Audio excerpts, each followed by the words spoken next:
خاتم الرسل وسيد الأنبياء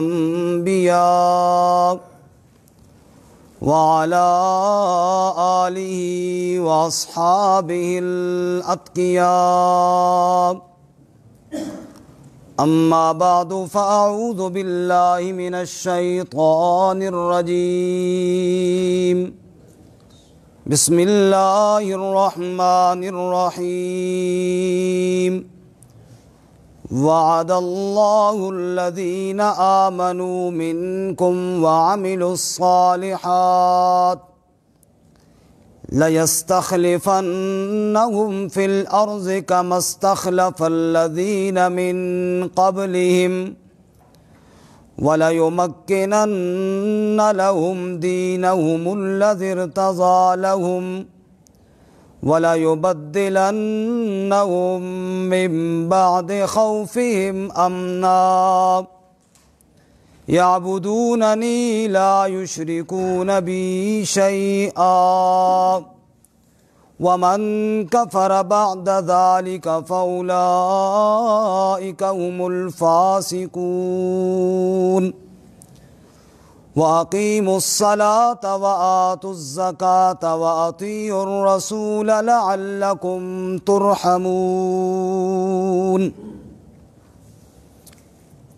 لَا تَحْسَبَنَّ الَّذِينَ كَفَرُوا مُعْجِزِينَ فِي الْأَرْضِ وَمَأْوَاهُمُ النَّارُ وَلَبِئْسَ الْمَصِيرُ.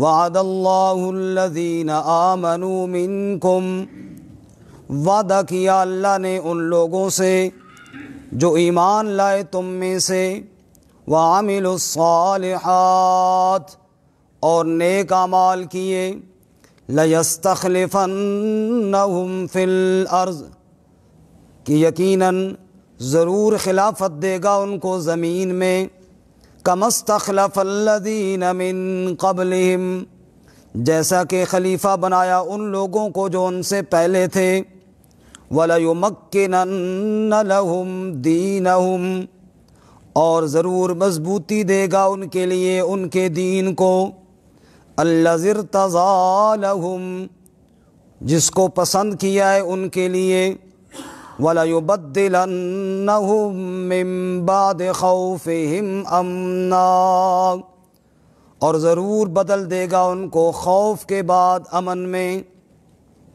یعبدوننی عبادت کرتے ہیں میری، لا یشرکون بی شیئا نہیں شریک بناتے میری ساتھ کسی شے کو، ومن کفر بعد ذالک اور جس نے انکار کیا اس کے بعد، فَأُولَئِكَ هُمُ الْفَاسِقُونَ پس یہی لوگ ہیں نافرمانی کرنے والے. وَأَقِيمُوا الصَّلَاةَ وَآتُوا الزَّكَاةَ اور قائم کرو نماز کو اور ادا کرو زکوٰۃ کو، وَأَطِيعُوا الرَّسُولَ لَعَلَّكُمْ تُرْحَمُونَ اور اطاعت کرو رسول اللہ صلی اللہ علیہ وسلم کی تاکہ تم پر رحم کیا جائے.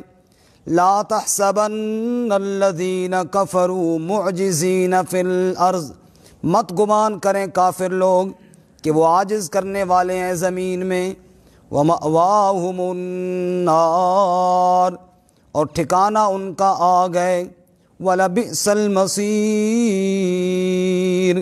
اور یقیناً وہ بہت برا ٹھکانہ ہے.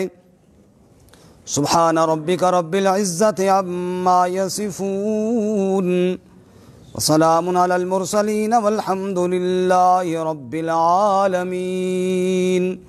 اللہم صل علی محمد وعلی آل محمد کما صلیت علی ابراہیم وعلی آل ابراہیم انک حمید مجید. اللہم بارک علی محمد وعلی آل محمد کما بارکت علی ابراہیم وعلی آل ابراہیم انک حمید مجید. معزز سامعین، سورۃ النور آیت نمبر 55, 56 اور 57 آپ کے سامنے تلاوت کی ہیں۔ اللہ رب العزت ان کے مطابق صحیح بیان کی توفیق عطا فرمائے، آمین، اور ہمیں قرآن و سنت پر عمل کرنے کی توفیق عطا فرمائے۔ ہفتہ وار درس قرآن کا یہ مبارک اور خوبصورت سلسلہ اللہ تعالیٰ کی توفیق کے ساتھ جاری ہے، اللہ تعالیٰ اس کو قبول فرمائے۔ آمین۔ گزشتہ درس میں آپ حضرات نے سنا، اس سے پچھلی آیات کی طرف ذرا نگاہ دوڑائیں۔ منافقین کا تذکرہ تھا، اور ان کا ذکر کرتے ہوئے اللہ تعالیٰ نے ارشاد فرمایا وَأَقْسَمُوا بِاللَّهِ جَهْدَ أَيْمَانِهِمْ لَئِنْ أَمَرْتَهُمْ لَيَخْرُجُنَّ۔ اے میرے محبوب صلی اللہ علیہ وسلم، تیرے پاس آ کر قسمیں کھاتے ہیں اللہ کی، اور بڑی پکی قسمیں کھاتے ہیں کہ اگر آپ ان کو حکم دیں تو وہ ضرور آپ کے ساتھ اللہ کی راہ میں جہاد کے لیے نکلیں گے۔ قُل لَا تُقْسِمُوا طَاعَةٌ مَعْرُوفَةٌ، آپ ان سے کہہ دیجئے قسمیں مت کھاؤ، تمہاری اطاعت معلوم ہے ہمیں، تم کتنی اطاعت کرنے والے ہو، اللہ تعالیٰ کو خبر ہے جو تم عمل کرتے ہو۔ پھر حکم دیا لوگو اطیعوا اللہ و اطیعوا الرسول، اطاعت کرو اللہ اور اس کے رسول کی، اگر اس سے منہ موڑو گے فَإِنَّمَا عَلَيْهِ مَا حُمِّلَ وَعَلَيْكُمْ مَا حُمِّلْتُمْ، میرے محبوب پیغمبر صلی اللہ علیہ وسلم کا کچھ نہیں بگڑے گا، انہوں نے تو اپنی ذمہ داری پوری کر دی ہے، تم تک پہنچا دیا میرا پیغام، تم سے وہ پوچھا جائے گا جو تم کر رہے ہو۔ وَإِن تُطِيعُوهُ تَهْتَدُوا وَمَا عَلَى الرَّسُولِ إِلَّا الْبَلَاغُ الْمُبِينُ، اگر میرے محبوب کی اطاعت کرو گے تو ہدایت پاؤ گے، ورنہ اس کی ذمہ داری تو پیغام پہنچا دینا ہے، سو آپ نے تو پہنچا دیا۔ آج کا جو سبق ہے یہ اہل ایمان کے لیے بہت ہی پر امید اور اللہ تعالیٰ کی طرف سے بہت وعدے اور نصرت اور مدد کی یقین دہانی ہے۔ ذرا اس آیت کو شروع کرنے سے پہلے وہ مکی دور جو ابتدائی دور تھا اس کی طرف نگاہ دوڑائیں۔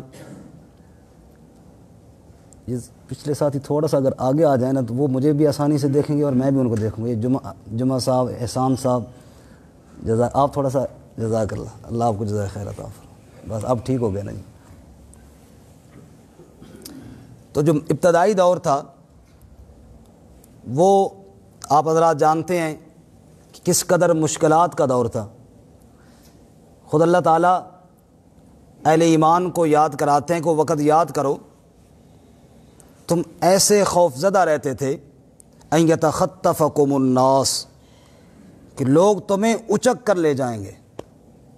چنانچہ اس وقت جو آمنہ کے لال صلی اللہ علیہ وآلہ وسلم کا کلمہ پڑھتا تھا وہ یوں سمجھو کہ اپنی جان ہتھیلی پر رکھ کر پڑھتا تھا۔ یہی تو وہ دور تھا جب سیدنا ابو بکر صدیق رضی اللہ تعالیٰ عنہ کو مار مار کر بے ہوش کر دیا گیا تھا، حالانکہ مکے کے تاجر تھے۔ یہی تو وہ دور تھا جب اسلام کی خاطر مرد تو رہے اپنی جگہ پر، خواتین کو چیر کر دو ٹکڑے کر دیا گیا، اور یہی وہ وقت تھا جب رسیوں کے ساتھ اہل ایمان کو جکڑ دیا جاتا اور تپتی ہوئی ریت پر لٹا کر سینے پر پتھر رکھ دیا جاتا اور کہا جاتا یا تو اس دین کو چھوڑ دو یا یوں ہی تڑپ تڑپ کر مر جاؤ گے، اور اہل ایمان یہ سارے ظلم سہتے رہتے۔ اللہ کے رسول صلی اللہ علیہ وسلم تشریف لے کر گئے، دیکھا حضرت یاسر رضی اللہ تعالیٰ عنہ کا پورا گھرانہ رسیوں کے ساتھ باندھا ہوا ہے۔ جرم کیا تھا؟ یہی جرم تھا نا کہ اللہ کی توحید اور اس کے پیارے محبوب صلی اللہ علیہ وسلم کی رسالت کو تسلیم کیا تھا۔ رسیوں کے ساتھ سارا گھرانہ باندھا ہوا ہے، دوپہر کا وقت ہے، شدید گرمی ہے، ہاتھ بھی باندھے ہوئے ہیں، پاؤں بھی باندھے ہوئے ہیں، اوپر پتھر بھی رکھے ہوئے ہیں کہ حرکت نہ کر سکیں۔ رحمت کائنات صلی اللہ علیہ وسلم جو دشمنوں پر بھی مہربان تھے، جب اپنے ان جانثاروں کی یہ حالت دیکھی تو آپ دیدہ ہوئے، آنکھیں برس پڑیں آپ صلی اللہ علیہ وسلم کی، اور آپ نے فرمایا اصبروا آل یاسر ان موعدکم الجنہ، یاسر کے گھرانے والو صبر کا دامن نہ چھوڑنا، بس جنت تمہارا انتظار کر رہی ہے۔ حضرت بلال رضی اللہ تعالیٰ عنہ کا مالک امیہ، کون کون سا ظلم تھا جو اس بدبخت نے نہیں کیا حضرت بلال رضی اللہ تعالیٰ عنہ پہ، یعنی انسانیت شرما جاتی تھی۔ کہ جناب مارنا اور کوڑے مارنا اور پھر اتنا مارنا کہ چمڑی ادھر جائے، اور پھر اوباش لڑکوں کو کہنا کہ رسی ڈال کر گھسیٹو اس کو پتھروں پر، اور پھر رات کو پاؤں کی ٹھوکر مار کر پوچھنا بلال اب بھی اللہ کا نام لوگے؟ اور بلال آگے سے کہتا جتنا لطف مجھے اب آ رہا ہے نا پہلے اتنا نہیں آیا تھا۔ سبحان اللہ۔ اسی کے نام پر مرے، اسی کے نام جیتا جا، اسی کے نام کی میں ہو تو بھر بھر جام پیتا جا، رہے توحید میں گر ہوں سمندر شرک کے حائل، لگا دے جست موجوں میں تو پتھروں پر گھسیٹا جا۔ اور ایک شاعر نے کہا مصائب میں نہ گھبرانا یہی مومن کی پہچان ہے، ستم ہنس کر جو سہ جائے وہی کامل مسلمان ہے۔ کوئی پرواہ نہیں، سب برداشت کیے جا رہے ہیں، برداشت کیے جا رہے ہیں۔ اور اللہ کے نبی صلی اللہ علیہ وسلم نے ابو بکر صدیق سے کہا بلال کو میں نے بہت زخمی دیکھا ہے، تو پھر ابو بکر صدیق نے خرید کر کے آزاد کیا۔ تو یہ وہ حالات تھے، اور یہی وہ دور تھا جب اللہ کے محبوب صلی اللہ علیہ وسلم مسجد حرام میں نماز کے لیے جاتے۔ جو حضرات وہاں گئے ان کو پتہ ہے، اللہ ہم سب کو پھر بار بار سب کو لے جائے وہاں پہ حرمین شریفین کی زیارت کے لیے۔ ابو جہل کا گھر وہاں پہ، نبی پاک صلی اللہ علیہ وسلم کا گھر اس سے تھوڑا اور آگے، اور آپ صلی اللہ علیہ وسلم جب گھر سے نکلتے ابو جہل راستے میں کھڑا ہوتا، جہاں آج کل بڑی مشہور ہے لیٹرینیں ابو جہل والی، کرتوت جو ایسے تھے تو لیٹرینیں ہی بننی تھی نا وہاں پہ۔ اللہ کے نبی صلی اللہ علیہ وسلم گھر سے نکلتے مسجد کے لیے، یہ آگے راستے میں کھڑا ہو جاتا، کہاں جا رہے ہو جی؟ نماز کے لیے جا رہا ہوں، اور کہاں جا رہا ہوں؟ نہیں آپ کو نہیں اجازت، اللہ کا گھر ہے اور اللہ کا نبی گھر، اللہ کے گھر میں نماز کے لیے جا رہا ہے، نہیں اجازت آپ کو۔ اور اس کی شرارت کو اللہ نے قرآن میں بھی بیان کیا، ارائیت الذی ینہا عبدا اذا صلی، اس بدبخت کو دیکھو جو میرے بندے کو نماز پڑھنے سے روکتا ہے اور کہتا ہے کہ میں آپ کو نماز کے لیے نہیں چھوڑتا مسجد میں۔ یہ سب کچھ ہوتا رہا، یہ وہی ابتدائی دور تھا جب اللہ کے نبی صلی اللہ علیہ وسلم نے کہا یار تالا تو کھولو، میں بیت اللہ کے اندر جا کر نماز پڑھنا چاہتا ہوں، حالانکہ وہاں ہر ایک کے لیے کھولا جاتا تھا۔ آج کل تو چلو رش ہوتا ہے نا، اس وقت رش تو نہیں تھا، کھولا جاتا تھا۔ جواب ملا ہر ایک کے لیے کھولا جائے گا، آمنہ کے لال عبداللہ کے در یتیم تیرے لیے نہیں کھولتے ہم۔ اللہ کے نبی صلی اللہ علیہ وسلم نے فرمایا اچھا ایک وقت آئے گا اس کی چابی اللہ میرے ہاتھ میں دے گا، پھر جس کو میں چاہوں گا نا اس کو عطا کروں گا۔ اس نے آگے ہنس کر کہا کہ وہ وقت آیا تو دیکھا جائے گا۔ مقصد یہ تھا کہ یہ وقت کیسے آ سکتا ہے، یہ ممکن ہی نہیں ہے۔ پھر اللہ نے وہ وقت دکھایا، فتح مکہ والے دن آپ نے چابی منگوائی اور اس عثمان سے کہا عثمان وہ وقت یاد ہے نا جب میں نے چابی مانگی تھی؟ اب سر جھکا ہوا ہے، یاد ہے۔ دیکھو یہ اللہ کی عجیب قدرت ہے نا، ورنہ وہ ختم ہو جاتے، مر جاتے، آگے ان کی اولاد ہوتی، بعد میں کوئی ہوتے، تب بھی اللہ کا وعدہ پھر بھی پورا ہو جاتا، لیکن اللہ تعالیٰ نے دوسری نسل تک بھی انتظار نہیں فرمایا، اسی کے ہاتھ سے پھر آپ نے چابی منگوائی اور آپ نے فرمایا اب میں جس کو چاہوں اس کو دوں، میرا رب کا وعدہ پورا ہوا کہ نہیں؟ کہا جی ہو گیا، فرمایا جا تجھے ہی واپس دیتا ہوں کسی اور کو نہیں دیتا، تجھے ہی واپس دیتا، اور قیامت تک تیرے پاس ہی رہے گی۔ آج بھی چابی اسی خاندان کے پاس ہے۔ خیر یہ حالات وہ تھے مشکل۔ صحابہ کرام نے عرض کی یا رسول اللہ کیا ہم یوں ہی پٹتے رہیں گے، یوں ہی مار کھاتے رہیں گے؟ تو اللہ تعالیٰ نے فرمایا، اللہ کے نبی صلی اللہ علیہ وسلم نے فرمایا کہ دیکھو تم سے پہلے لوگوں کے لوہے کی کنگھیوں کے ساتھ جسم سے گوشت نوچا گیا اور ان کو آگ کی بھٹیوں میں ڈالا گیا، لیکن اس سب کے باوجود وہ ایمان سے نہ پھرے، تو ہمت کے ساتھ تم بھی ڈٹے رہو۔ اور اللہ تعالیٰ نے بھی سورۃ البقرہ میں فرمایا ام حسبتم ان تدخلوا الجنہ ولما یأتکم مثل الذین خلوا من قبلکم مستهم البأساء والضراء وزلزلوا حتی یقول الرسول والذین آمنوا معه متی نصر اللہ۔ تم نے کیا سمجھا کہ جنت یوں ہی تمہارے نام کر دوں گا؟ پہلے لوگوں کے حالات نہیں پڑھے تم نے، انہیں دکھ آئے، انہیں ستایا گیا، انہیں آزمایا گیا، حتی یقول الرسول، یہاں تک کہ اس وقت کے رسول بھی پکار اٹھے، والذین آمنوا معه، ان کے ساتھی ایمان والے بھی پکار اٹھے، متی نصر اللہ، کب اللہ کی مدد آئے گی؟ رب کہتے پھر میں نے کہا الا ان نصر اللہ قریب، اللہ کی مدد ان قریب آنے والی ہے۔ صحابہ برداشت کر رہے ہیں، برداشت کر رہے ہیں۔ پھر اللہ تعالیٰ نے یہ آیت نازل فرمائی جو ہمارا آج کا سبق ہے۔ اب اس کا پس منظر کچھ ذہن میں آیا ہوگا، آیت سمجھنی بڑی آسان ہوگی۔ اللہ نے فرمایا، سنیے ذرا، وعد اللہ الذین آمنوا منکم وعملوا الصالحات ليستخلفنهم في الأرض كما استخلف الذین من قبلهم۔ وعدہ کر دیا اللہ نے ان لوگوں سے جو ایمان لائے، وعملوا الصالحات، اور نیک اعمال کیے، جو میرے محمد کریم صلی اللہ علیہ وسلم علیہ وآلہ وسلم کے اوپر ایمان لائے اور آ کر آپ کے حکم کے اوپر تعمیل شروع کر دی اور عمل کرنا شروع کر دیا۔ اللہ کریم کا وعدہ ہو گیا ان کے ساتھ، لَيَسْتَخْلِفَنَّهُمْ فِي الْأَرْضِ، اللہ زمین میں ان کو عن قریب ضرور یقیناً خلافت عطا فرمائے گا۔ سبحان اللہ، یہ اللہ کا وعدہ تھا، تسلی تھی۔ اب ان حالات میں جب کوئی ایمان کا نام لیتا تھا، ظلم کے پہاڑ اس پر گرائے جاتے تھے، ایمان والوں کو خوب ستایا جاتا تھا، ایمان والوں کو خوب تڑپایا جاتا تھا، ان حالات میں رب العالمین نے وعدہ کیا، لَيَسْتَخْلِفَنَّهُمْ فِي الْأَرْضِ، وعدہ ہو گیا میرے محمد کے جانثارو، اللہ تمہیں زمین میں عن قریب خلافت عطا فرمائے گا، كَمَا اسْتَخْلَفَ الَّذِينَ مِن قَبْلِهِمْ، جیسا کہ پہلے اہل ایمان کو اللہ تعالیٰ نے خلافت عطا فرمائی ہے۔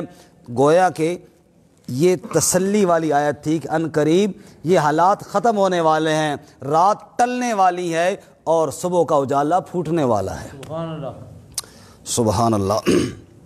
ذرا اس آیت پہ غور کرنا، یہ آیت بہت بڑی بشارت کی سنا رہی ہے کہ اللہ خلافت عطا فرمائیں گے، اور مفسرین فرماتے ہیں اسی سے تو خلافت راشدہ کا نظام سمجھ میں آتا، جس کی بشارت اللہ تعالیٰ نے قرآن میں دی، اور پھر آپ صلی اللہ علیہ وسلم کی جانثاروں کو اللہ نے خلافت عطا فرمائی، اور وہ خلافت راشدہ کا سنہری دور۔ لیکن پہلے ذرا اس آیت کا معنی پورا ہو جائے۔ فرمایا، وعد اللہ الذین آمنوا منکم وعملوا الصالحات، پہلی بات اللہ نے خلافت کا وعدہ شرطوں کے ساتھ مشروط رکھا ہے۔ پہلی شرط ایمان ہے، اگر تم اللہ کی ذات پر اور اس کے محبوب پر ایمان نہیں لاؤ گے تو اللہ کا کوئی وعدہ، بولیں جی، کوئی وعدہ نہیں ہے۔ نمبر 2، وعملوا الصالحات، دوسری شرط نیک اعمال ہے۔ اگر میرے محمد کریم صلی اللہ علیہ وسلم کی اتباع کرو گے تب اللہ کریم کی طرف سے وعدہ ہے، اگر میرے نبی کی اتباع نہیں کرو گے، نیک اعمال نہیں کرو گے، تب بھی اللہ کا کوئی وعدہ نہیں۔ یہ دو عمل تم کرو، یہ شرطیں دو تم پوری کرو، پھر آگے اللہ کا وعدہ، لَيَسْتَخْلِفَنَّهُمْ فِي الْأَرْضِ، اللہ زمین میں تمہیں خلیفہ بنائے گا، كَمَا اسْتَخْلَفَ الَّذِينَ مِن قَبْلِهِمْ، جیسا کہ اللہ نے پہلے لوگوں کو خلافت عطا فرمائی۔ اور پھر وَلَيُمَكِّنَنَّ لَهُمْ دِينَهُمُ الَّذِي ارْتَضَىٰ لَهُمْ، وہ دین جس دین کا تم نام لیتے ہو تمہیں رسیوں سے جکڑ دیا جاتا ہے۔ اج لگنی منڈی عشق دی مکے اندر، ویکو موج تے چڑھدا کونے، غریب یتیم رسول دے پچھے لگ کے سینے پتھر رکھیندا کونے، جنوں سکا چاچا رسیاں نال جکڑ کے مارے، عثمان نہیں تا کونے، جنوں اجے بھی شک ہووے مقام صحابت بے ایمان نہیں تا کونے۔ اللہ کریم کے نبی صلی اللہ علیہ وسلم کے لیے جان مال کی بازی لگانے والے، اللہ کریم فرماتے ہیں وَلَيُمَكِّنَنَّ لَهُمْ دِينَهُمُ الَّذِي ارْتَضَىٰ لَهُمْ، جس دین کا تم نام لیتے ہو تمہیں رسیوں کے ساتھ جکڑ کے باندھ کے مارا جاتا ہے۔ ان قریب وہ دن آنے والے ہیں، رب کی دین کا جھنڈا دنیا میں لہرانے والا ہے۔ سبحان اللہ۔ وَلَيُبَدِّلَنَّهُمْ من بعد خوفہم امنا، اور اللہ کریم کا وعدہ ہو گیا اے میرے محمد کریم صلی اللہ علیہ وسلم کی جانثارو، رب کا وعدہ ہو گیا تمہارے ساتھ، وَلَيُبَدِّلَنَّهُمْ مِن بَعْدِ خَوْفِهِمْ امنا، یہ خوف ٹلنے والا ہے، اللہ امن کی ہوائیں چلانے والے ہیں۔ سبحان اللہ، سبحان، سب کہو سبحان اللہ۔ یہ تسلی تھی اللہ کی طرف سے، یہ وعدہ تھا اللہ تعالیٰ کی طرف سے۔ اب ذرا لفظ خلافت کی طرف آتے ہیں، جو وعدہ ہے لَيَسْتَخْلِفَنَّهُمْ، اس سے مراد کیا ہے اور اس کا مصداق کون سے ہیں؟ توجہ ہے نا سب حضرات کی؟ خلافت کا معنی نیابت ہے، نائب۔ اللہ تعالیٰ نے حضرت آدم علیہ السلام سے فرمایا تھا، دروازے والے ساتھی تھوڑا آگے ہو جائیں تاکہ پچھلے ساتھیوں کے لیے جگہ بنتی جائے، جزاک اللہ۔ دروازے والی جگہ چھوڑ دیں، مفتی سلیم صاحب آپ آگے تشریف لائیں، اب علماء کرام کو تو پیچھے نہیں بٹھاتے نا، یہاں تشریف لائیں، آپ سرپرستی فرمائیں، جزاک اللہ۔ السلام علیکم، توجہ کرنا جی۔ خلیفہ کا معنی کیا جی؟ نائب۔ خلیفہ کا کیا معنی بولو جی؟ نائب۔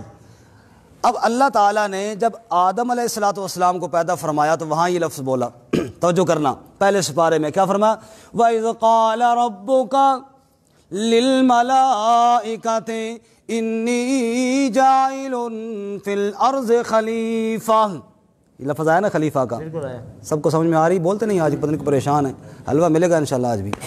وَإِذْ قَالَ رَبُّكَ لِلْمَلَائِكَةِ انی جاعل فی الارض خلیفہ، اللہ فرماتے ہیں جب میں نے حضرت آدم علیہ السلام کو بنانے کا فیصلہ فرمایا، فرشتوں کے سامنے میں نے تذکرہ کیا اور میں نے کہا انی جاعل فی الارض خلیفہ، میں زمین میں خلیفہ بنانے والا ہوں۔ اور حضرت داؤد علیہ السلام کا تذکرہ کرتے ہوئے اللہ فرماتے ہیں یا داؤد اِنَّا جَعَلْنَاكَ خَلِيفَةً فِي الْأَرْضِ، اے داؤد ہم نے تجھے زمین میں خلافت عطا فرمائی ہے۔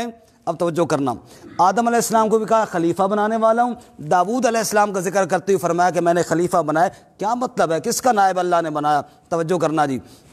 مفسرین کی دو رائے ہیں، ایک رائے تو یہ ہے اللہ کا نائب، اور اللہ کا نائب سے مراد نعوذ باللہ معاذ اللہ یہ نہیں ہے کہ نائب جیسے ایک بندہ کہیں آگے پیچھے ہو جاتا ہے تو دوسرا اس کا نظام چلاتا ہے، اللہ اس طرح کے نائبوں سے پاک ہے، کہو بے شک، بے شک، وہ وحدہ لا شریک ہے، اس کی مثل کوئی نہیں، اس کو نائب بنانے کی ضرورت بھی کوئی نہیں ہے۔ نائب سے مراد یہ ہے کہ وہ حکم جو رب کا تھا وہ آدم علیہ السلام اور داؤد علیہ السلام یا دیگر اللہ کے انبیاء وہ اللہ کا حکم لوگوں کو سنائیں گے۔ اب نائب کا آسان لفظوں میں یوں معنی سمجھیے کہ نبی صلی اللہ علیہ وسلم نے فرمایا کہ فجر کی نماز جو آپ نے پڑھنی ہے نا، یہ 2 رکعت نماز فرض پڑھنی ہے۔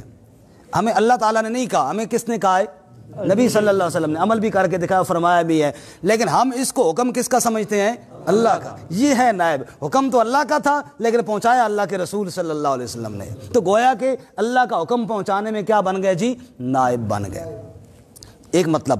دوسرا خلیفہ کا مطلب یہ ہوا کہ زمین میں ایک انسان ہے، آج میں ہوں لیکن کل اس گھر میں جس میں میں تھا میرے والد صاحب تھے، پرسوں ان کے والد صاحب تھے، آئندہ کل پھر میری اولاد ہوگی، آگے دوسرے کی اولاد ہوگی، یہ ہم ایک دوسرے کے نائب بنتے جا رہے ہیں، ایک دوسرے کیا بنتے جا رہے ہیں؟ نائب بنتے جا رہے ہیں۔ اور قرآن پاک میں یہ لفظ کئی جگہ پہ استعمال بھی ہوا، اس کے علاوہ مثلا فَخَلَفَ مِن بَعْدِهِمْ خَلْفٌ، اللہ فرماتے ہیں وہ میرے نیک بندے دنیا سے چلے گئے، ان کے خلیفہ پیچھے اور لوگ آ گئے۔ اسی طرح رات اور دن کے آنے جانے کو بھی اللہ فرماتے ہیں هُوَ الَّذِي جَعَلَ اللَّيْلَ وَالنَّهَارَ خِلْفَةً لِمَنْ أَرَادَ أَن يَذَّكَّرَ أَوْ أَرَادَ شُكُورًا، ہم نے رات اور دن کو بھی ایک دوسرے کا خلیفہ بنایا ہے، مطلب ایک دوسرے کا نائب بنایا ہے۔ رات آئی تو دن گیا، دن آیا تو رات گئی۔ اسی طرح ایک جگہ اللہ تعالیٰ فرماتے ہیں وَاذْكُرُوا إِذْ جَعَلَكُمْ خُلَفَاءَ، یاد کرو دیکھو اللہ تعالیٰ نے تمہیں خلیفہ بنایا ہے، وَيَجْعَلُكُمْ خُلَفَاءَ الْأَرْضِ، اور تمہیں اللہ نے زمین میں خلافت عطا فرمائی ہے، پہلی قومیں چلی گئیں اب تمہارے پاس آ گئی، تو خلیفہ کا معنی کیا ہو گیا کہ تمہیں زمین میں اللہ دوسروں کا نائب بنائے گا۔ اب آئیے وہ صحابہ کرام جن کے اوپر ظلم و ستم ہوتے تھے، جن کو انگاروں پہ لٹایا جاتا تھا اور صحابہ کرام ایمان کا نام لیتے ظلم و ستم کے پہاڑ گرائے جاتے تھے. وعد اللہ الذین آمنوا منکم وعملوا الصالحات لیستخلفنہم فی الارض. اللہ نے کہا میرے نبی کے شاگردوں پریشان نہ ہو، آج اقتدار ان کے پاس ہے، ان سے اقتدار چھین لوں گا اور تمہیں نیابت کے طور پہ خلافت تمہیں عطا کر دوں گا. سبحان اللہ. یہی عرب ہوگا پھر یہاں پہ بادشاہت اور راج چلے گا میرے محمد کے غلاموں کا چلے گا. تو شاہوں کو گدا کر دے، گدا کو بادشاہ کر دے، میرے اللہ تیری مرضی، جدھر چاہے ادھر کر دے. کسی کو تاج سلطانی، کسی کو در بدر کر دے، میرے اللہ تیری مرضی، جدھر چاہے ادھر کر دے. اشارہ تیرا کافی ہے گھٹانے اور بڑھانے میں. میرے نبی کے شاگردو پریشان نہ ہونا، حالات بدلنے والے ہیں. جو تمہارے اوپر ظلم کرتے ہیں ان قریب وہ نظریں جھکا کر کھڑے ہوں گے اور میں اللہ تمہیں فاتح بنانے والا ہوں. سبحان اللہ. یہ وعدہ اللہ تعالیٰ نے کیا نبی پاک صلی اللہ علیہ وسلم کے شاگرد، اور پھر پورا بھی ہوا فتح مکہ والے دن. فرمایا اذا جاء نصر اللہ، سبحان اللہ، اذا جاء نصر اللہ والفتح، جب اللہ کی مدد آ گئی، فتح آ گئی. ورأیت الناس یدخلون فی دین اللہ افواجا، میرے محمد کے گرد فوجوں کی فوجیں جمع ہو گئی ہیں، افواج کی افواج دین میں داخل ہو گئی ہیں. ان الذی فرض علیک القرآن لرادک الی معاد، اے میرے محبوب جس رب نے آپ کو قرآن عطا کیا ہے ان قریب وہ رب آپ کو فاتح بنا کے مکہ میں داخل بھی کرنے والا ہے. چنانچہ فتح مکہ کا دن ہے. اللہ کے محبوب پیغمبر صلی اللہ علیہ وسلم نے سیاہ امامہ پگڑی مبارک سر پہ باندھی ہوئی ہیں، اونٹنی پر سوار ہیں. لو لشکر صحابہ کرام کا دائیں بائیں ٹھاٹھے مار رہا ہے. صحابہ کرام کل اسی مکہ میں سے اس طرح مظلوم بن کے نکلے تھے، آگ کے انگاروں پہ لٹایا جاتا تھا، مار مار کی چمڑی ادھیڑ دی جاتی تھی. آج اسی مکہ میں فاتح بن کے آ رہے ہیں. اور صحابہ کرام کی زبان پر ایک نعرہ بھی تھا، الیوم یوم الملحمہ، الیوم یوم الملحمہ، آج بدلے کا دن ہے، آج چیرنے پھاڑنے کا دن ہے، ٹکڑے ٹکڑے کرنے کا دن ہے. وہ اللہ کے دشمن، وہ اللہ کے نبی کے دشمن جنہوں نے ہمارے اوپر ظلم و ستم کیے تھے، وہ زنیرہ کی آنکھوں کے اندر لوہے کی سلاخیں گرم کر کے ڈال دی تھیں. کون کون سا ظلم ہے، انسانیت شرما گئی تھی جو انہوں نے نہیں کیا وہ ہم پر. آج بدلہ لیں گے، چن چن کر ماریں گے ان ظالموں کو، ان کے ٹکڑے اڑائیں گے. وہ یہ اعلان کر رہے ہیں، رحمت والے نبی بولے، میرے نبی بولے، تیرے نبی بولے، نبیوں کے نبی بولے، رحمت دل نبی بولے، کرموں والے نبی بولے. اور آپ نے فرمایا اس طرح نہ کہو بلکہ الیوم یوم المرحمہ، آج بدلہ لینے کا دن نہیں، آج سب کو معاف کرنے کا دن ہے. سبحان اللہ. رحمت کائنات امام الانبیاء حضرت محمد الرسول اللہ سب کو صلی اللہ علیہ وسلم مکہ مکرمہ میں فاتح بن کر گئے. سب کے دل دھڑک رہے ہیں، سب کے وجود پہ لرزہ طاری ہو چکا ہے، ہر ایک کانپ رہا ہے، پتہ نہیں اب کیا ہوگا. ابھی آرڈر دیں گے ہماری گردنیں اڑا دی جائیں گی. آپ صلی اللہ علیہ وسلم نے ان سے پوچھا پتہ ہے میں تمہارے بارے میں کیا فیصلہ کرنے والا ہوں؟ سب کانپتے کانپتے کہنے لگے کچھ بہتری فیصلہ کریں گے، ہمیں آپ سے بہتری کی توقع ہے. محمد تم بڑے رحم دل ہو. آپ نے فرمایا او میری برادری کے لوگوں، ایک ایک ظلم تمہارا مجھے یاد ہے. مجھے وہ دن نہیں بھولے جب میں نماز رب کی پڑھ رہا تھا، اونٹ کی اوجری تم نے میرے اوپر ڈال دی تھی. مجھے وہ دن نہیں بھولے جب میں مکہ کی گلیوں میں چلتا تھا، ظالموں تم میرے اوپر کبھی شاعر ہونے کا تانا لگاتے تھے، کبھی مجنون ہونے کا تانا لگاتے تھے. وہ دن نہیں بھولے جب میرے چچا امیر حمزہ کو تم نے ٹکڑے ٹکڑے کر دیا تھا. ایک ایک ظلم مجھے تمہارا یاد ہے. مجھے وہ دن نہیں بھولے جب یاسر کے گھرانے والے رسیوں کے ساتھ جکڑے ہوئے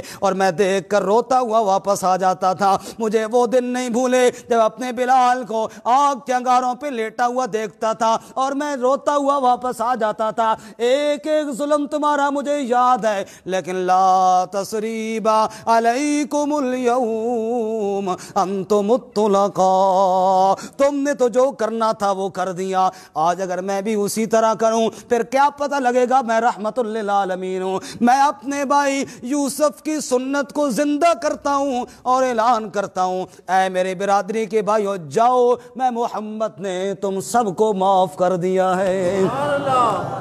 شاعر کہتا ہے محبت کے یوں جس نے دریا بہائے, دل ان کا بھی جیتا جو سر لینے آئے. محبت کے یوں جس نے دریا بہائے, دل ان کا بھی جیتا جو سر لینے آئے. وہ بندہ نوازی کے جوہر دکھائے کہ خود کھائے جاؤ اور جواہر لٹائے. خوشی اپنی غیروں کے غم میں بھلا دی, دیا درد جس نے اسے بھی دعا دی. صلی اللہ علیہ وسلم. اللہ فرماتا ہے لا یستخلفنہم فی الارض.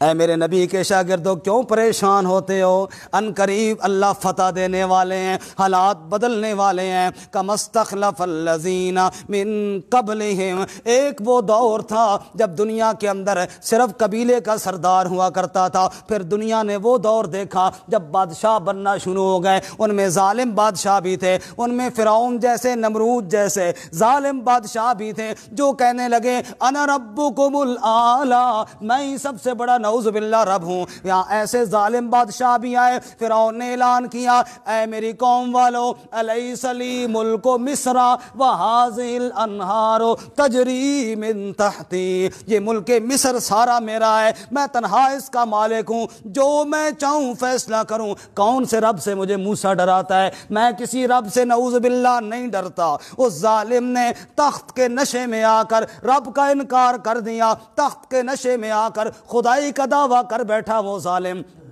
یا نمرود جیسے ظالم بھی آئے تختوں پر, جنہوں نے لوگوں سے کہا کچھ چیز چاہیے, پہلے سجدے کرو ہمارے تب ہمیں تمہیں چیز دیں گے. فرعون بن کے, رب بن کے لوگوں سے اپنی عبادت کروانے لگ گئے تھے. لیکن اسی تخت پر اللہ تعالیٰ نے حضرت سلیمان جیسے آدمی کو بھی بٹھایا, حضرت داؤد جیسے آدمی کو بھی علیہم الصلاۃ والسلام ان کو بھی بٹھایا اور اعلان کیا یا داؤد انا جعلناک خلیفۃ فی الارض فاحکم بین الناس بالحق.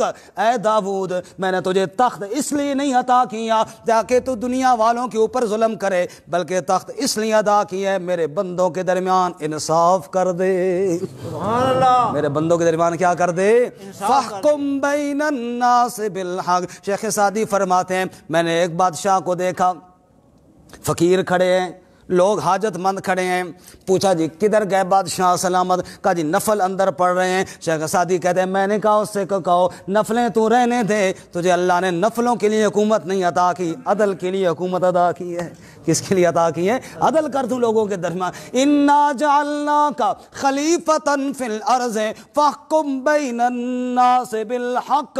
جب بھی فیصلہ کر حق کا فیصلہ کر. میرے مرشد کریم امام الانبیاء حضرت محمد الرسول اللہ, سب کو محبت کے ساتھ بولو صلی اللہ. آپ نے ارشاد فرمایا اوے لوگوں میرے پاس لوگ آتے ہیں فیصلہ کروانے کے لیے, میں تو دلائل کو دیکھ کر فیصلہ کر دیتا ہوں. خبردار اگر کسی کے حق میں فیصلہ ہو جائے دلائل کی وجہ سے وہ مقدمہ جیت جائے, لیکن اگر اس کی چیز نہ ہوگی تو خبردار اس کو نہ لے. وہ یوں سمجھے دوزخ کی آگ کا انگارہ پکڑ رہا ہے. نہ حق کسی کی چیز لے, او جی میں مقدمہ جیت گیا. فرمایا مقدمہ جیتنے سے تیری چیز تو نہیں بن جاتی نا. دنیا کی عدالت میں شاید تو مقدمہ جیت جائے گا, لیکن رب کی عدالت میں تو ہار جائے گا نا.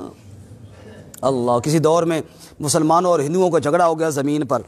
تھی زمین ہندوؤں کی, تھی زمین کس کی؟ مسلمانوں نے کہا ہمارا قبضہ ہو گیا جی, ہماری ہے. اللہ معاف فرمائے زمینوں پہ قبضے کر لینا دوسروں کی جائیدادوں پہ. اللہ کے نبی صلی اللہ علیہ وسلم فرمایا جس نے ایک بالشت کے برابر بھی کسی کی ناجائز زمین پر قبضہ کیا طبق بہ 70 ارضین یوم القیامہ, 7 زمینوں کا طوق اس کے گلے میں دن قیامت کے ڈالا جائے گا. لعن اللہ من غیر منار الارض حدودہا, جس نے زمین کا بننا تبدیل کیا. بننا جانتے ہو نا, دونوں زمینوں کے بیچ میں جو جگہ ہوتی ہے. لعن اللہ من غیر منار الارض, جس نے اس بننے کو تبدیل کیا. اللہ کے نبی فرماتے ہیں اس پر بھی اللہ کی لعنت ہے. اللہ اکبر.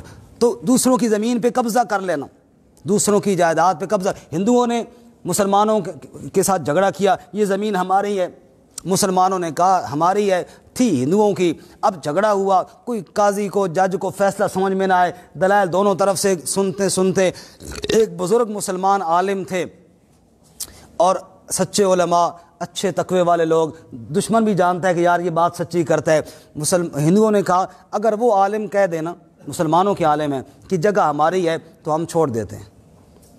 ان کو بھی یقین تھا کہ سچی بات کریں گے۔ جج بڑا خوش ہو گیا، چلو بھی فیصلہ آسان ہو گیا، مسلمان اور زیادہ خوش ہو گئے، اب تو زمین ہماری ہوگی، فیصلہ ہمارے حق میں ہوگا، ہمارے عالم صاحب جو بولیں گے تو کہیں گے ہماری ہے، مسئلہ ختم ہو جائے گا۔ عدالت لگی، ہندو بھی آئے، مسلمان بھی آئے۔ جج نے پوچھا بتاؤ مولوی صاحب یہ زمین تمہاری مسلمانوں کی ہے یا ہندوؤں کی ہے؟ کہنے لگا جج صاحب ہندوؤں کی ہے۔ کس کی ہے؟ ہندوؤں کی ہے، ہماری نہیں ہے۔ مسلمان غصے ہوئے، آنکھیں نکالیں، کسی نے کیا کہا، کسی نے کیا کہا۔ وہ مولوی صاحب چپ کر کے نکل آئے، فیصلہ ہندوؤں کے حق میں ہو گیا۔ آتے ہی لوگوں نے تانے دیے، او جی دسو پھر مسلمان مقدمہ ہار گئے؟ انہوں نے کہا ہاں مسلمان مقدمہ ہار گئے لیکن اسلام مقدمہ جیت گیا۔ مسلمان مقدمہ ہار گئے لیکن اسلام مقدمہ جیت گیا۔ یہ تو اسلام کی تعلیمات ہے نا، فَحْكُمْ بَيْنَ النَّاسِ بِالْحَقِّ۔ خلافت کا مقصد ہی یہی ہے کہ فیصلے عدل کے ساتھ ہوں، فیصلے انصاف کے ساتھ ہوں۔ کیا پھر وہ سنہری دور تھا جب میرے نبی کی جانشین تخت پہ بیٹھے، سبحان اللہ۔ وہ تخت مخت نہیں تھے، وہ نام کے تخت تھے۔ ایک آیا نا غیر مسلم، عمر کا دبدبہ سن کر، کیسر و کسریٰ کے بادشاہ محلات میں کامتے ہیں، اس عمر کو دیکھے تو صحیح، وہ عمر ہے کون سا؟ آیا آ کے پوچھنے لگا کہاں ہے بادشاہ کا محل؟ فرمایا بادشاہ تو ہمارا ہے ہی کوئی نہیں، ہمارا تو امیر المومنین ہے۔ اچھا یہاں پہ ایک اور بات بھی عرض کروں، حضرت سیدنا ابو بکر صدیق رضی اللہ تعالیٰ جب خلیفہ بنے نا، ایک شخص نے کہا السلام علیکم یا خلیفۃ اللہ، اے اللہ کے خلیفے آپ کو سلام ہو۔ آپ فرمایا نہیں میں اللہ کے رسول کا خلیفہ ہوں، مجھے خلیفۃ الرسول کہو۔ پھر اس کے بعد لوگ خلیفۃ الرسول کہتے تھے حضرت سیدنا ابو بکر صدیق رضی اللہ تعالیٰ عنہ کو۔ اچھا اب جب حضرت سیدنا ابو بکر صدیق رضی اللہ عنہ کی وفات ہوئی، حضرت عمر خلیفہ بنے، اب اللہ کے رسول کے خلیفہ کے یہ خلیفہ تھے، تو اب سلام کیسے پھر بنتا؟ سلام و تم پر اے یا خلیفہ خلیفۃ الرسول، اے رسول کے خلیفہ، دو دفعہ خلیفہ آ جاتا۔ امیر المومنین فرمایا عمر نے یہ کوئی اچھا لقب تو نہیں ہے جو تم میرے ساتھ لگا رہے، اتنا لمبا نام۔ وہ کوئی بندہ بارش میں کسی گھر دروازے پہ دستک دی نا، تو اندر لوگوں نے پوچھا کون ہو جی؟ اس نے سوچا بھی میں ایک بڑا لمبا تعارف کرواؤں تاکہ یہ دروازہ کھولیں۔ انہوں نے کہا جی میں شیخ التفسیر، شیخ الحدیث، علامۃ الدار فی البر والبحر، حضرت مفتی۔ اس نے کہا بھائی جیڑا کوئی ہے واپس جا، اتنی جگہ ساڑھے گھر کوئی نہیں۔ ابھی وہ نام تک پہنچا ہی نہیں تھا، انہوں نے کہا بھائی برائے مہربانی اتنی جگہ ہمارے گھر میں۔ عمر نے فرمایا تم اتنا بڑا میرا نام لیتے ہو، دو دفعہ تو بیچ میں خلیفہ کہتے ہو۔ پھر ایک صحابی نے کہا السلام علیکم یا امیر المؤمنین۔ عمر نے فرمایا یہ لقب ٹھیک ہے، یہ لقب ٹھیک ہے۔ چنانچہ اس کے بعد امیر المومنین کہا جانے لگا۔ عمر نے کہا مجھے تو تم دو دفعہ کہتے ہو میرے نام میں خلیفہ، جو میرے بعد آئے گا اس کو 3 دفعہ کہو گے، اور پھر جو آگے آگے 4 دفعہ تو پھر نام ہی نہیں پورا ہوگا۔ پھر تو وہی بات بن جائے گی نا، اتنی جگہ ہمارے گھر میں نہیں ہے امیر المومنین۔ اس کے بعد پھر امیر المومنین کہا جانے لگا۔ حضرت سیدنا عثمان ذی النورین، حضرت سیدنا علی المرتضیٰ رضی اللہ، سب کو امیر المومنین کہا جانے لگا۔ خیر امیر المومنین ہے ہمارے جی، بادشاہ تو یہاں پہ کوئی نہیں۔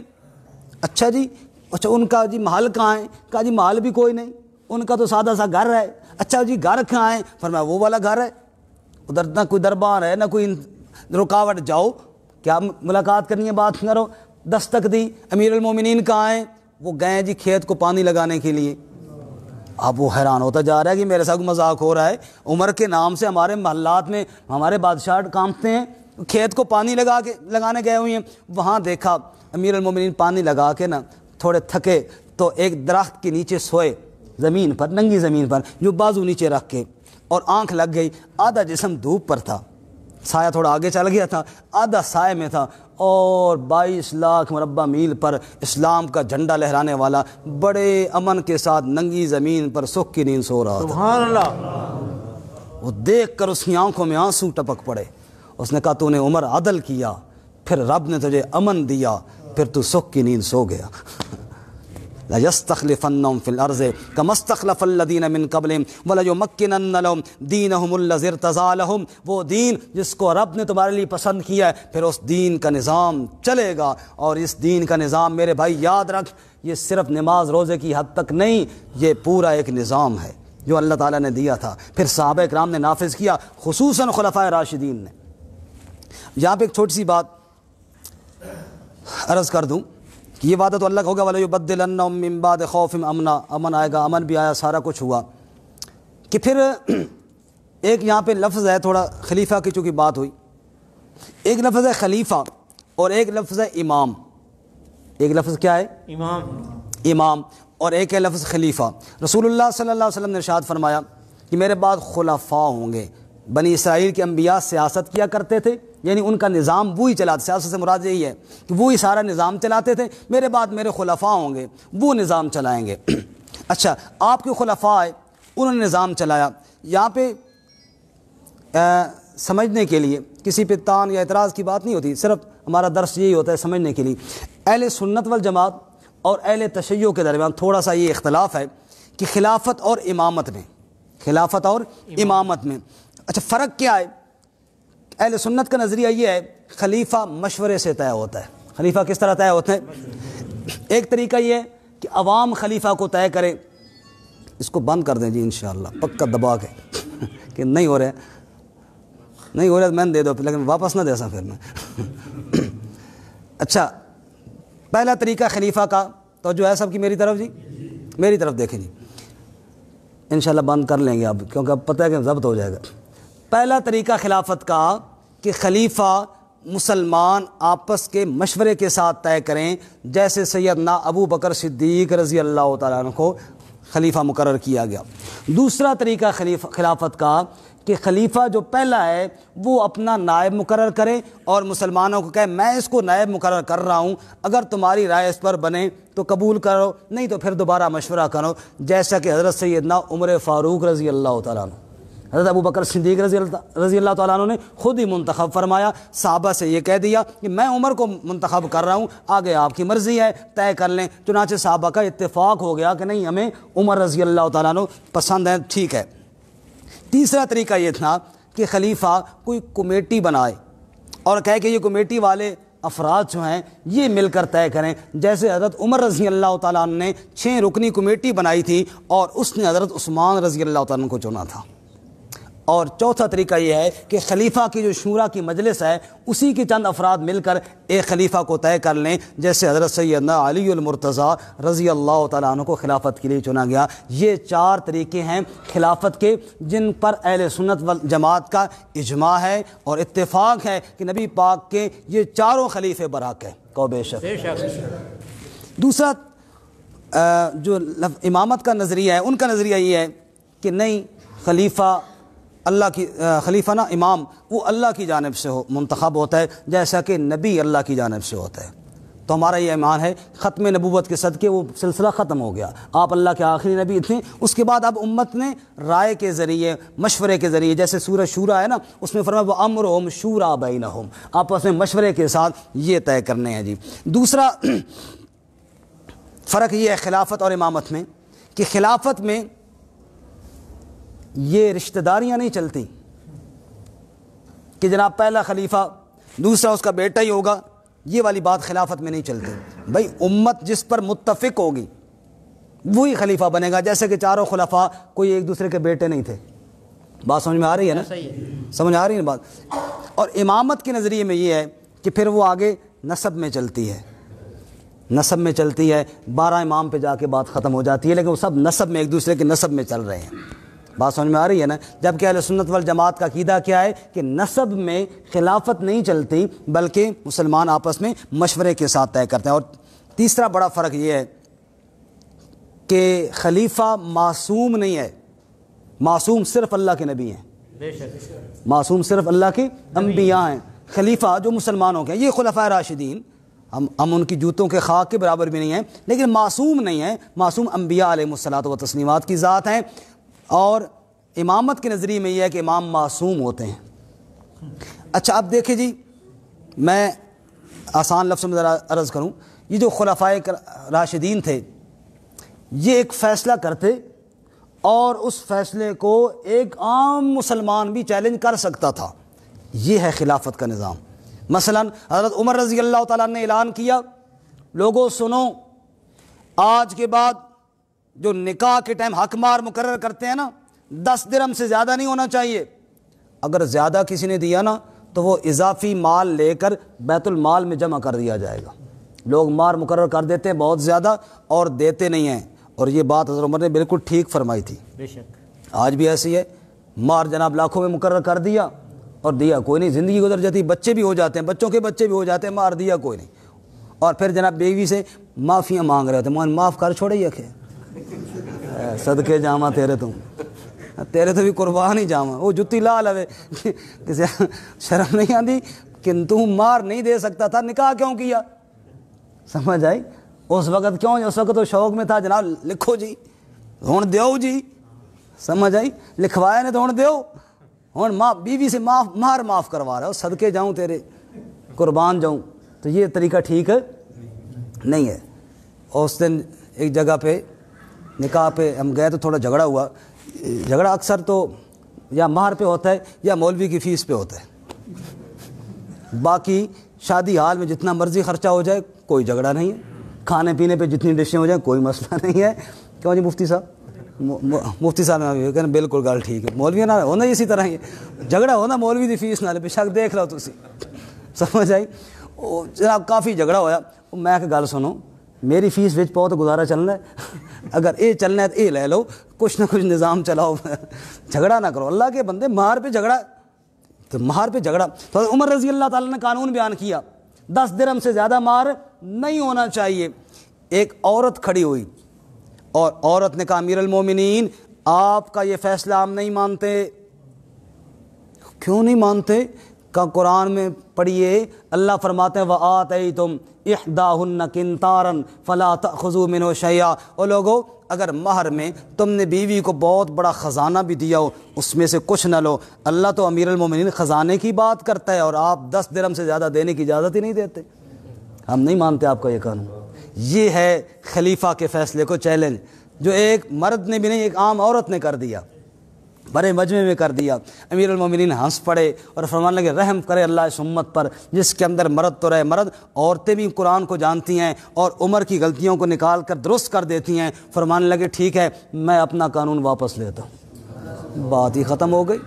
میں تو اتنی کہہ رہا تھا بات کہ لوگ مقرر کرتے ہیں دیتے نہیں ہیں، میں منت کرتا ہوں جو مقرر کرو ادا کیا کرو، لہٰذا بس کوئی پابندی نہیں، قانون واپس ہو گیا. یہ ہے شرعی قانون، اس کو کہتے ہیں خلافت. ایک قانون پیش کیا، لیکن اس خلافت کے نظام میں سب سے پہلی بات یہ ہے کہ خلافت کے نظام میں حق کس کا ہے؟ وہ رب العالمین کا ہے. حاکم اعلیٰ کون ہے؟ بولو رب العالمین. حاکمیت اعلیٰ، یہ اصول ہیں خلافت کے. حاکمیت اعلیٰ کس کے پاس ہے؟ بولو اللہ کے قانون کے مقابلے میں کسی کا قانون نہیں چلے گا، چاہے خلیفہ ہو چاہے کوئی بھی ہو. تو پہلا قانون یہ ہے. دوسری شرط یہ ہے خلیفہ عوام کا منتخب ہوگا اور فیصلہ قرآن و سنت کے مطابق کرے گا. اللہ اکبر. حضرت عمر رضی اللہ تعالیٰ فرمان لگے لوگوں میری بات سنو، میں خطاب کرنے لگا ہوں توجہ سے بات سنو. ایک بندہ کھڑا ہو سکا امیر المومنین نہ سن دے، نہیں سنتے آپ کی بات. آپ نے فرمایا کیوں نہیں سنتے؟ کہ اس لیے نہیں سنتے کہ آپ میں ہمیں عدل نظر نہیں آ رہا. آپ نے فرمایا کیسے نہیں نظر آ رہا؟ انہوں نے کہا جی جو مال غنیمت سے کپڑا ملا تھا وہ تھوڑا تھوڑا سب کے حصے میں آیا، کرتا تو اس سے بنتا نہیں ہے، ہمارے تو کرتے بنے کو نہیں ہے، اور ماشاءاللہ سے آپ نے تو پورا نیا کرتا بنا کے کپڑے کا پہنا ہوا ہے اور کہتے ہیں میری بات سنیں. نہیں سنتے. جب تک اس کپڑے کا حساب نہیں دو گے یہ فالتو کپڑا کہاں سے آیا آپ کے پاس؟ حضرت عمر نے کہا عبداللہ، اپنے بیٹے عبداللہ بن عمر سے عبداللہ کھڑے ہو جاؤ، بتاؤ یہ کپڑا کہاں سے آیا؟ عبداللہ بن عمر کھڑے ہوئے، کہا ہاں یہ میرے حصے کا جو کپڑا تھا نا میں نے والد صاحب کو دے دیا، وہ دونوں کپڑے جوڑے گئے تب قمیض پوری ہوئی. فرمان لگے آپ سمجھ میں آ گئی بات؟ کہا جی اب بولے اب ہم سنیں گے آپ کی بات. سبحان اللہ، کتنا خوبصورت نظام تھا خلافت کا. اللہ آج کل تو سرمایہ دارانہ نظام آ گیا نا جی. اتنا خوبصورت ایک دور تھا خلافت کا دور. عمر بن عبدالعزیز رحمۃ اللہ علیہ نے تعالی علیہ نے فرمایا، گورنر کا عراق کے گورنر کا خط آیا امیر المومنین پیسے بچ گئے ہیں، ان کا کیا کیا جائے؟ اور میں جو قرض دار ہے نا، قرض، ان کی مدد کر دی جائے۔ کہا جی ان کی تو میں کر چکا ہوں پہلے سے مدد، پھر کیا کیا جائے؟ کہ اچھا ایسے کرو جن کی بچیوں کی شادیاں نہیں ہوئی ان کے ساتھ تھوڑا تعاون کر دو۔ کہا جی وہ بھی میں کر چکا ہوں، پھر بچ گئے ہیں۔ دیکھو انصاف کا جب ہوگا نا دور، خلافت کے دور میں کتنا انصاف ہوتا تھا۔ سلطان الدین، بس انشاءاللہ بات ختم کی طرف جا رہی ہے جی، تھک تو نہیں گئے آپ حضرات؟ اچھا بس انشاءاللہ بات ٹائم ہی ہمارا ختم ہونے والا، 10 منٹ رہ گئے صرف جی، انشاءاللہ اپنے ٹائم پہ ختم کریں گے۔ سلطان الدین ایک مسلمانوں کے خلیفہ تھے، شکار کھیلتے کھیلتے تیر جو مارا، کتابوں میں واقعہ لکھا ہے، تیر بجائے شکار کے ایک بچے کو جا لگا، بچہ یتیم تھا، اس کی والدہ کیس لے کر گئی، غیاث الدین جو اس وقت کے جج تھے اور قاضی تھے، قاضی غیاث الدین کے پاس لے کر گئی، بادشاہ نے تیر مارا ہے میرے بچے کو، بچہ مر گیا ہے، اس نے آرڈر دیا بادشاہ کو عدالت میں پیش کیا جائے۔ بادشاہ عدالت میں پیش ہوئے اور اس نے، قاضی نے فیصلہ دیا کہ بادشاہ نے تیر مارا ہے بچے کو، بچہ مر گیا ہے، لہٰذا قصاص کے طور پر بادشاہ کی گردن اڑا دی جائے۔ صرف مہلت اتنی ہے کہ والدہ جو اس کی وارث ہے بچے کی، اگر وہ معاف کرے تو ٹھیک ہے، کیونکہ ورثاء کو شریعت نے حق دیا ہے، اگر والدہ معاف نہیں کرتی تو اتنا ٹائم ہے، گھنٹہ 2 گھنٹے یا جو بھی ٹائم دیا، اس ٹائم تک اس سے معافی مانگیں، والدہ معاف کرے تو ٹھیک، نہیں تو بادشاہ کی گردن اڑا دی جائے گی۔ یہ فیصلہ جب ہوا عدالت میں، سناٹا چھا گیا، بچے کی والدہ بھی ڈر گئی، وہ بھی اتنا نہیں سوچ سکتی تھی کہ میرے اس چھوٹے سے بچے کے بدلے میں بادشاہ کے قتل کا آرڈر ہو جائے گا۔ خیر تھوڑی دیر گزری، وہ والدہ بول اٹھی، اس نے کہا جی میں نے معاف کیا ہے، میں بادشاہ کو قتل نہیں کرواتی۔ خیر وہ معافی تلافی ہو گئی۔ اب شریف قانون بھی یہی ہے کہ جب معاف وارث کر دیں پھر تو قتل نہیں کیا جاتا۔ اچھا بادشاہ نے کہا قاضی صاحب آپ نے میرے قتل کا آرڈر دیا ہے، حالانکہ شرعی طور پر بھی غلطی سے قتل ہو جائے تو قتل نہیں کیا جاتا، دیت دی جاتی ہے، آپ نے میرے قتل کا آرڈر کیوں دیا؟ کہ اس لیے دیا کہ شکار کھیلنے کی جگہ آبادی نہیں جنگل ہوتا ہے، اگر آپ جنگل میں کھیل رہے ہوتے نا وہاں تیر لگتا تو پھر یہی حکم تھا، لیکن آپ آبادی میں کھیلے تو گویا کہ آپ نے جان بوجھ کے مارا ہے، اس لیے یہ فیصلہ دیا۔ خیر فیصلہ جب ختم ہوا بادشاہ ہنسے، اور بادشاہ نے، خلیفہ نے، بادشاہ تو نہ کہ خلیفہ نے یہاں کمر کے نیچے چھوٹی سا خنجر نکالا اور کہا قاضی صاحب یہ خنجر پتہ ہے میں کیوں لے کر آیا تھا؟ کہا پتہ نہیں جی۔ کہا اس لیے لایا تھا کہ دیکھتا ہوں قاضی صاحب عدالت کی کرسی پہ بیٹھا ہوا ہے، فیصلہ انصاف کا کرے گا یا مجھے خلیفہ دیکھ کر رعایت کرے گا۔ میں نے کہا اگر میری رعایت کی نا تو باقی باتیں تو بعد میں ہوں گی، اس کی گردن ادھر ہی کاٹ دوں گا، کہوں گا تو اس کرسی پہ بیٹھنے کے قابل نہیں ہے، یہ سامنے بادشاہ ہے، تیرے اندر جرت نہیں ہے کہ انصاف کا فیصلہ کر سکے۔ یہ اس لیے خنجر لے کر آیا تھا۔ لوگ ہنس پڑے اور داد دی، واہ جی بادشاہ کیا کہنے خلیفہ صاحب۔ قاضی صاحب نے بھی ہنستے ہنستے اپنے اس کرسی کے نیچے درہ نکالا اور کہا بادشاہ صاحب یہ درہ پتہ ہے میں نے کیوں رکھا ہوا تھا؟ کہا نہیں پتہ جی۔ کہا یہ میں نے اس لیے رکھا ہوا تھا کہ اگر تو انصاف کا فیصلہ سن کر بادشاہ سلامت خلیفہ صاحب مان لیتے ہیں تو فبیا، اور اگر کرتے ہیں چون چنا اور کوئی دھمکی دیتے ہیں تو میں نے بندے تیار کیے ہوئے تھے، اگر گڑبڑ کرے نہ مانے ایک بار پکڑ کے لمبا کر لینا، درہ میرے ہاتھ میں ہوگا، چمڑی ادھیڑ لوں گا، پھر میرے ساتھ جو ہوا دیکھا جائے گا۔